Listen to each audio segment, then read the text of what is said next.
अस्सलाम वालेकुम वरहमतुल्लाहि वबरकातुहू। कराची इज्तिमा 2026 अल्हम्दुलिल्लाह उनकी तैयारियां ज़ोर शोर से जारी हैं।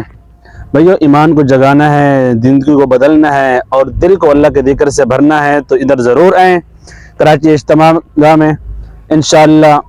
इधर जिस पंडाल में हम खड़े हैं इधर अल्हम्दुलिल्लाह सफाई हो चुकी है, सफ़ी भी बन चुकी है। इस तरह और भी बहुत सारे काम हैं। जहाँ ये दरख्त लगे हुए हैं इधर अभी तक काम जारी है और इधर इलेक्ट्रिशियन का काम भी अभी तक हो रहा है।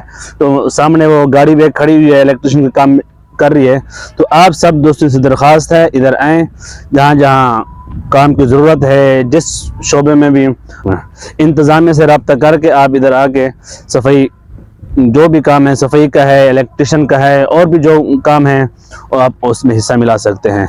जो इधर आए आप हमें कमेंट में ज़रूर बताएं, इंशाल्लाह हमें पता चले हमारी वीडियो कहाँ कहाँ तक पहुँची है, कौन कौन इधर आया है। जैसे हमने पहले आपको मस्जिद के साथ वाला जो पंडाल है वो हमने आपको दिखाया। तो इधर इस पंडाल में आने का मकसद ये है, हमारी इंतज़ामिया इधर मौजूद थी तो थोड़ी देर पहले उनसे बातचीत हुई है।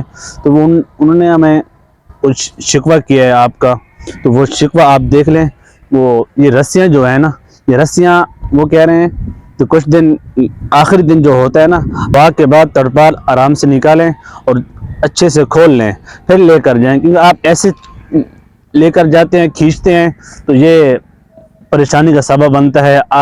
अभी इंतज़ामिया को जैसे परेशानी हो रही है तो आप इधर आते हैं मोहब्बत का पैगाम लेने के लिए, वही मोहब्बत का पैगाम आप लेकर जाएं। ये ना हो कि दूसरों की नफरत का पैगाम लेकर जाएं, क्योंकि जैसे आप ये कह रहे हैं या आपका शिकवा कर रहे हैं, ये भी एक नफरत है ना। तो आपसे गुजारिश है ये थोड़ा देख लें इनको। शुक्रिया, मेहरबानी।